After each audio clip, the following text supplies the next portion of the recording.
Friday night, and you've got nothing better to do, which can mean only one thing. It's time for Since the Last Show, our popular news segment covering anything from the already heavily discussed to things we blatantly made up, with your hosts, Adam, careful of that wet spot Spencer, and Gracie, what wet spot? DeSantis. Well, everybody, it's time we talk about the thing that is on everybody's minds. The elephant in the room, something we just can't avoid. Where the hell is Mac McGuffin? Like, for the entire show, where is our glorious Mac Daddy? Adam, where is he? I don't know, Gracie, you just told me to put on the suit and follow you out here. Well, I guess you'll have to do, Adam. Can you read? No. Are you funny? No. Do you have confidence? Hell to the nah. Perfect, let's get into the news. In everyone's favorite wasteland of ice, bears, and human suffering, a Soviet star in Russia was vandalized to look like SpongeBob character Patrick Star. The Vandals have not come forth to offer a motive for the redecoration, but we can speculate nonetheless. Is it just pointless vandalism? Modern art? Banksy? A reflection on the state of Russia and her people? Gracie, no. This is Patrick. A McDonald's in Italy is serving a new item called the Sweet Pecan Nutella, which is just Nutella spread on hamburger bun.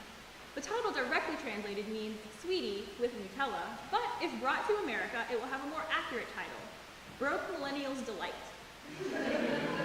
Which is ironic because it's one of the more expensive items on the menu. Why would you sell me something I already make when I'm too poor for McDonald's? You've been too poor for McDonald's. Yeah. Sometimes I've had to eat hard noodles, food from the garbage, live rats, and only when I'm particularly hungry, Hardee's. In further news, Spain has joined Russia and Indonesia in the fight to ban memes about their leaders. The proposed bill would criminalize spreading images that infringe the honor of a person, to which the internet said, "Oh, what's that? I can't hear you over the sound of photoshopping the head of Prime Minister Mariana Rajoy onto Harambe's body." Whoa, not cool. Harambe is so last season, Adam. Get your memes in order, boy. But you're right, this bill is so stupid. Rajoy, do you even know who looks at memes all day? Disgruntled, disillusioned millennials who don't like you to start with. If you take memes away from them, they'll have to actually get up and actually protest your actual policy. And what's worse, this? Or this. All in all, little less 1984, little more Brave New World. Guys, come on. Yeah, at least oppress us and take our rights away in the fun way. Speaking of doing things the fun way, Weed is now legal in Massachusetts. maybe now my Boston friends can finally be chill whenever I talk shit about Tom Brady, instead of getting into fistfights with me and punching holes into my drywall out of sheer rage. On a more personal note, Zach, give our congratulations to Caleb and his now legal business ventures.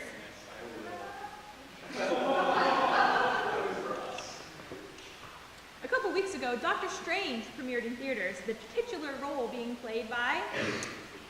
Ready? Ready. One, two, three.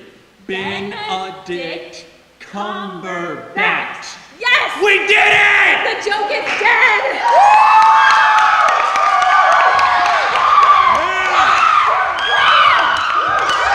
R.I.P. in peace, Beatrice Cucumber Jones!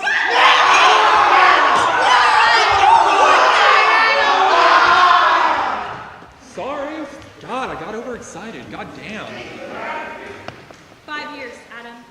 5 years to send that stupid joke into retirement. You blew it.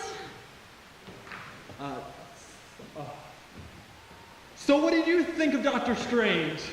Well, I mean, I think he'd be a lot cooler if his superhero name wasn't his actual name. His name is actually Dr. Stephen Strange, Adam. That's like going around fighting crime as the amazing Bob guy. Everyone knows Tony Stark is Iron Man, but you don't see him fighting crime as Mr. Stark. Strange, get yourself a proper superhero name. Magico, Wizardman, hell, even Professor Peculiar.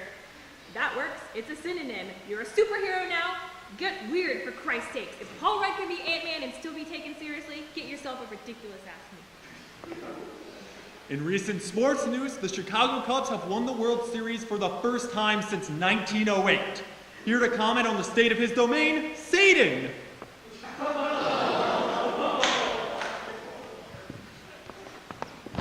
How's it hanging, Sates? How's it hanging? Fucking cold, that's how it's hanging. So is hell actually Frozen over? Yeah, big time. It's like the movie Ice Age up in there. And the shitty Ice Ages too. Like Ice Age 7. Ray Romano needs another paycheck. And all of this because the Cubs won the World Series? Yeah, it sucks too. Al Capone is always looking at me all smug. Like, torturing him isn't even fun anymore. Smug, cannoli-eating SOB. And do you know how hard it is to look like an intimidating lord of ruin and chaos in ice skates? You know you've fallen far when Johnny Ware looks like a more intimidating lord of darkness than you. Come on, cheer up, Sates. There's gotta be something to look forward to. My front doormat literally says, "Abandon all hope, ye who enter here." It's a little difficult.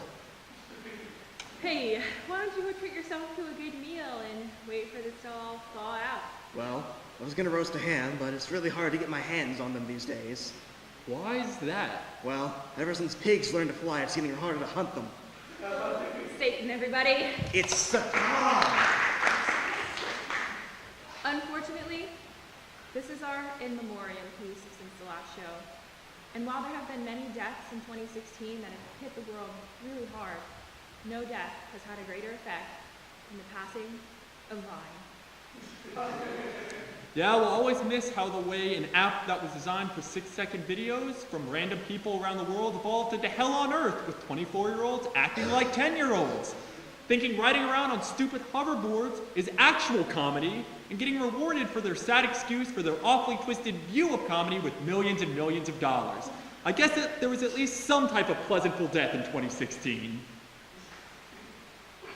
In video game news, Pokemon Sun and Moon comes out today, much to the joy of children around the world. Yes, Adam, to think Nintendo could make such a great sequel to Pokemon Go. So what starter are you going with, Gracie? Oh, that's a tough question. Do I go for Rowlet?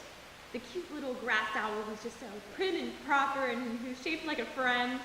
Or do I go for, drawing a blank here, what were their names again? Hop, Leo, and Lydon? Literal garbage, that's right, actual garbage. That was rude. She didn't mean it, Hop, Leo. You're my sweet prince. We've experienced a supermoon this past week. It was the largest the moon has appeared since 1948. But like most things promised to be big, it was a little disappointing. It was doing its best, Gracie. It was cold out and it was nervous and it had been a while, you know? Yeah, okay. Moving But on. Gracie, you didn't answer my question. What question? Did I see the Superman? Well, did you? No! Well, moving on to campus news, everyone got registered for classes, right? Here to talk about the process is overly optimistic but still somehow bitter student, Cheer Daniels.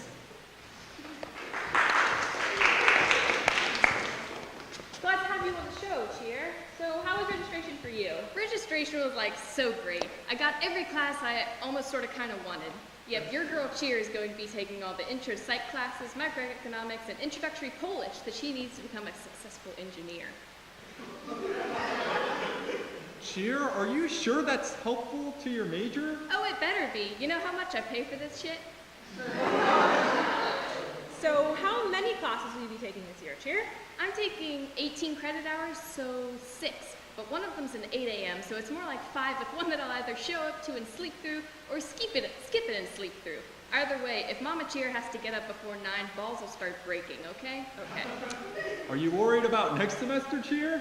I'm sure it'll be fine for the first 2 weeks, Then I'll get cocky the 3rd week, procrastinate until the 5th week, enter into a cycle of despair and depression during the 6th and 7th weeks, plan to turn my semester around during spring break, fail to turn my semester around during spring break, take up drinking, squeak through the semester barely alive, telling myself never again, but always, always, always again. We are always doomed to repeat our mistakes. The wheel of Samsara never stops. It never stops, Gracie. We all suffer forever. It's gonna be great.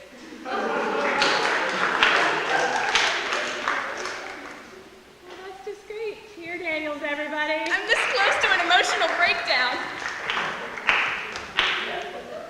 CNU football coach Matt Kilchner had his last game as head coach this past weekend. He will always be remembered as the man who really just coached that football. And You've never been to a CNU football game, have you, Gracie?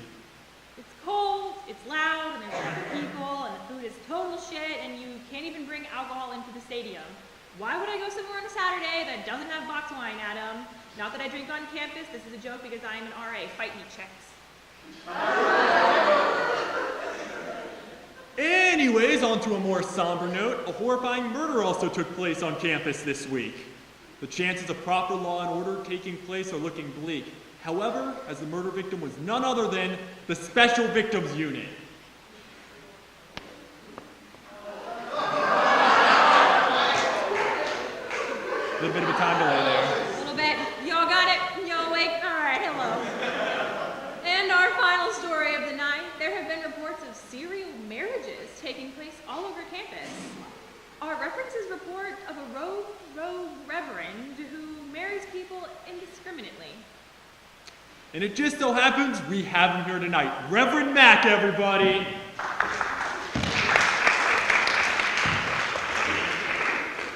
Hello, Adam. Hello, Gracie. Peace be with you both. You've been around lately.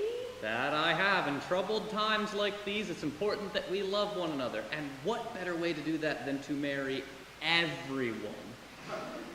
So, like, what's your story, Reverend Mack? Oh, well, when I was a boy, I got bullied a lot. The kids would call me mean names like Mac. The local reverend was the only one who stood up for me. He married me to my bullies so that they could not beat me up or call me names. It was then that I decided I was going to be a reverend and marry everyone in the entire world, regardless of race, gender, creed, species, physical attraction, or sentience. I'll marry everyone and everything by force if necessary. And the church is just okay with you doing this? Especially with you marrying people and being in a same-sex marriage yourself? First of all, Gracie, all of my bullies were female. How dare you assume their gender? Second, the Church of Life is about one thing, Gracie, life. Life comes through procreation. Procreation happens exclusively within marriage. I don't know what's so hard to get about this. All right. One more question. Do you know anybody named Mac McGuffin? Never heard of him. He married? No, he just reminds me a bit of you. I don't know what you're talking about. Like maybe you were supposed to be a bit for him, like a quirky character or something like that. You know? You are speaking Greek to me, and I feel insulted now because I hate the Greeks, and their big fat weddings, and their disappointing sequels. I'll see you later. Thank you, Reverend Mack, both for your time and for not marrying us. Oh, that reminds me. You both got, like, something on your faces. I do? I do? Boom! Married! Reverend Mack! Well, from all of us here at SLS, I'm Gracie. Please let the marriage enrollment office be open. DeSantis Spencer. And I'm Adam, closest I've ever been to having a date in a long time, DeSantis Spencer. Good night, everybody.